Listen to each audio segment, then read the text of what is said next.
અમરેલી જિલ્લાના વડિયા તાલુકાના કુકાવા ગામે સામૂહિક દુષ્કર્મની ઘટનાથી જિલ્લાભરમાં ચકચાર મચી જવા પામેલ હતી। અમરેલીની 21 વર્ષની યુવતી પર લગ્નની લાલચ આપીને 4 નરાધમો દ્વારા સામૂહિક દુષ્કર્મ ગુજાર્યાની ઘટનાની વડિયા પોલીસ મથકમાં ફરિયાદ નોંધાતા પોલીસે 2 આરોપીઓને ઝડપી પાડ્યા હતા અને 2 આરોપીને પકડી પાડવા માટે ચક્રો ગતિમાન કર્યા છે। આ છે અમરેલી જિલ્લાનું વડિયા પોલીસ મથક। વડિયા પોલીસ મથકનું મોઢે બુકાની બાંધેલા આ શખ્સો છે સામૂહિક દુષ્કર્મના આરોપીઓ અનિલ વિનુભાઈ દેસાઈ અને સોમાભાઈ હરપાલભાઈ આલાણીની વડિયા પોલીસ આજે હસ્તગત કરી લીધા છે।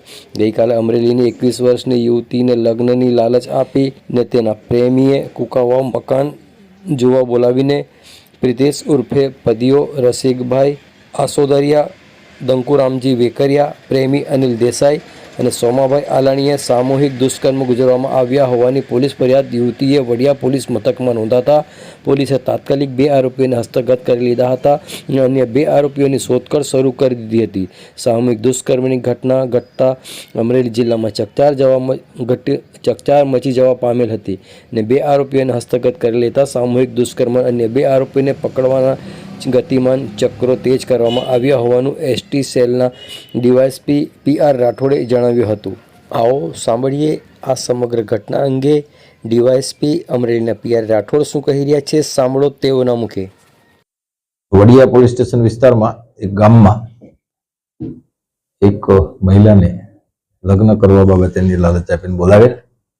એમાં કેટલાક કિસ્સાઓએ એની સાથે શરીર સંભોગ કરેલો અને એ બાબતેની વિગતવારની ફરિયાદ વડિયા પોલીસ સ્ટેશને દાખલ થઈ ગયેલ છે, જેની તપાસ હું પોતે કરું છું।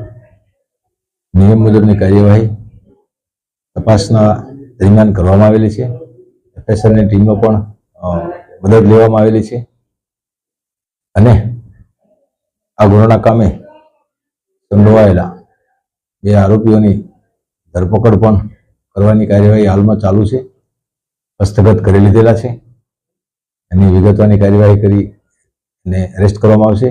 બાકીના જે 2 આરોપીઓ છે એને શોધવા માટેની વડિયા પોલીસ સ્ટેશનના પીએસઆઈ મિસ્ટર દવેની અને એની ટીમ એમાં સક્રિય છે અને એ મળી આવેથી પણ તેઓની ધરપકડ કરવામાં આવશે અને નિયમ મુજબની કાર્યવાહી કરવામાં આવશે।